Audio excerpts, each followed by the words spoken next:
just pick, you know, your good side. For most people, it's this, and then work this little step, because when it's time to go, you're gonna want to have this, right? And then on the 10th one, you go here, you come, and then you come back. Step ahead first.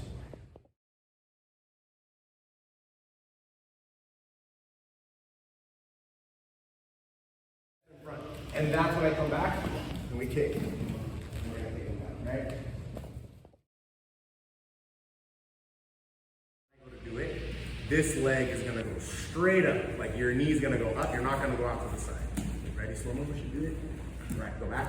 Even more, like boom, straight up. Slow motion. Ready? Right. Go back. And that's what it is. You can do that. I mean, I've seen these guys going like this, so tight on the foot. Right? Ready? Go back. Go back. Pick up that knee. Pick up that knee. Right. Boom. And that's the problem. Now, here's what Horian showed. I'm gonna go across here, finding the middle of the elbow, of course, where it bends. I kind of make a karate chop and then I grab. Okay, now the heaviness is in my elbow, not my hands. Okay, now here's the secret. This is only gonna work in the gi. It's only gonna work in the gi. There's a wrinkle right behind the shoulder blade, okay? Now, his arm length versus yours, it's all different. And then some people have long arms, so it's gonna vary a little bit. What you're trying to do is to get, you see where his elbow is? It needs to line up with my elbow. See how they're in the same line? Now, my elbow going in, and my arm going like this, my arm going like this, it makes this Americana feeling on him.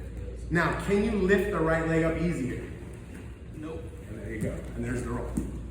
So, if I grab it, and do it again. Right hand in the collar.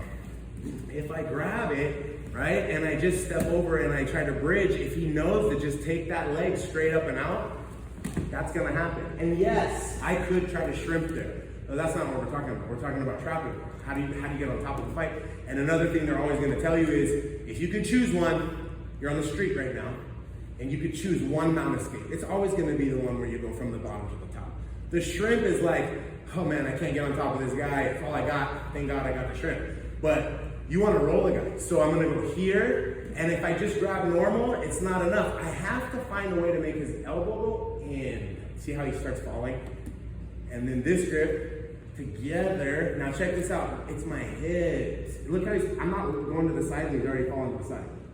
It's because of the way I'm manipulating his arm. If I did it like this, he just goes straight up. See? He's not going. So if I gotta find a way to get that elbow in, and then as my hips lift and I pull here, he doesn't have that lawnmower power because he's hunched over. He doesn't have good posture.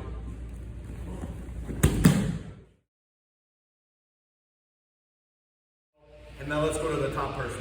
When the shrimp starts to happen, like slow motion, and now look, I'm back in the hat. That's a problem. If I get the mount on the person, I don't want to get rolled over, and I don't want to get put back in the guard, right?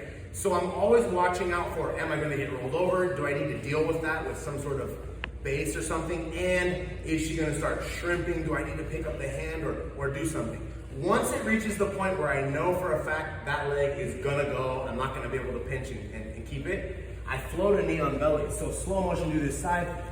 And the second that I felt her start to work for her, I go, right? Now, from here, there's a bunch of moves you could do, like an old school move would be a cross choke or something, but I want to show you something kind of fun. So I'm going to put the hand on the hip, okay? And then this one grabs the wrist.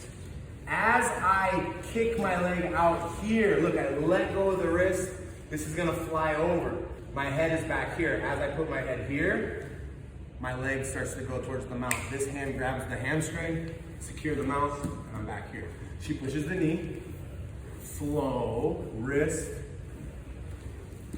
here.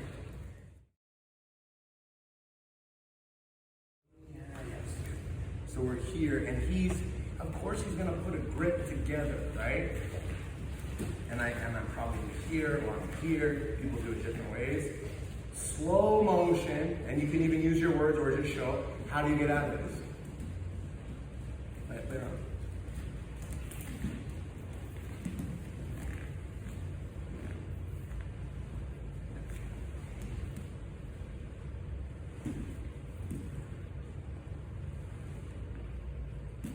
So freeze.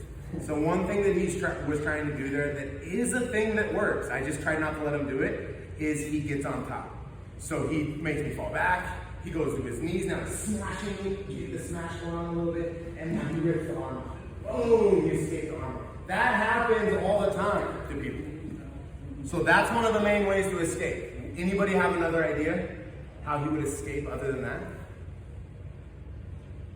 Hitchhiker? That's a little bit more like I'm here, right? Which is a great escape.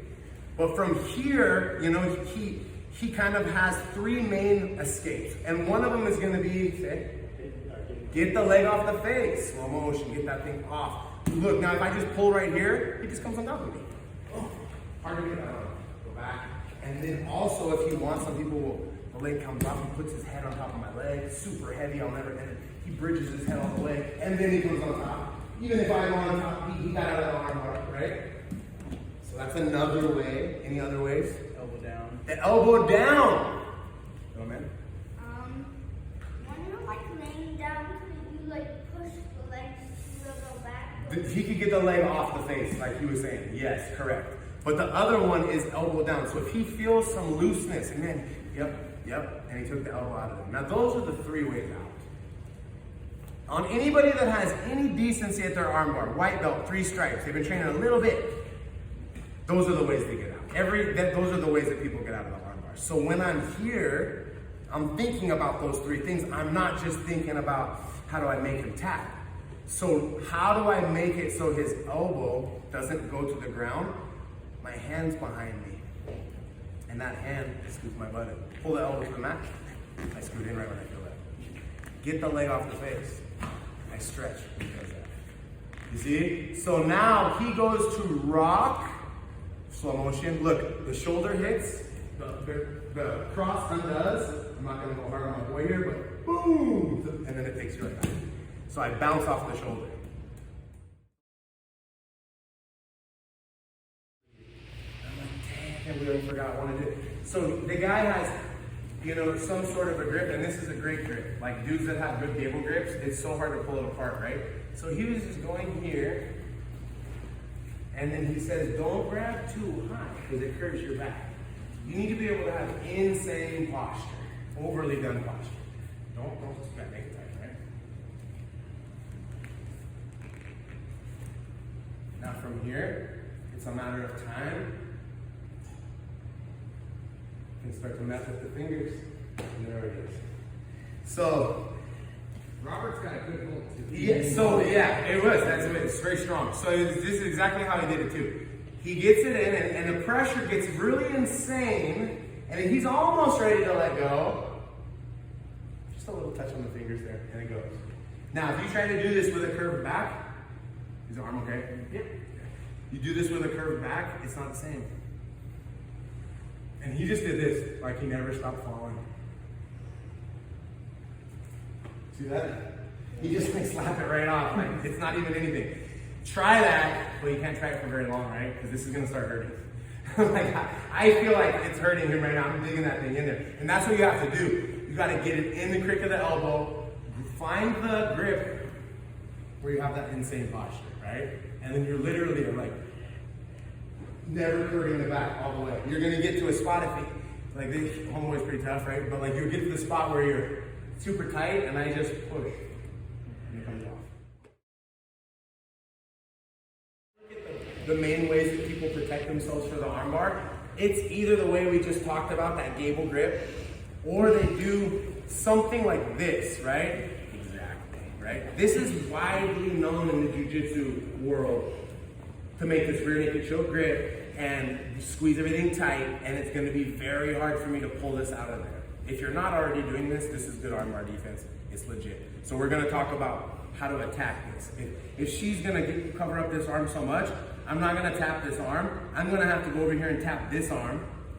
How I'm going to do that is I grab the sleeve, okay? Find the wrinkle that you like, okay? Because she might have a longer arm or shorter arm. She might be big. Find that this feels really good to me, okay? I'm here. The hand goes on the mat. The legs come undone, and as the leg comes off of the face, this knee, watch it. It moves one, move my hand, and move the arm.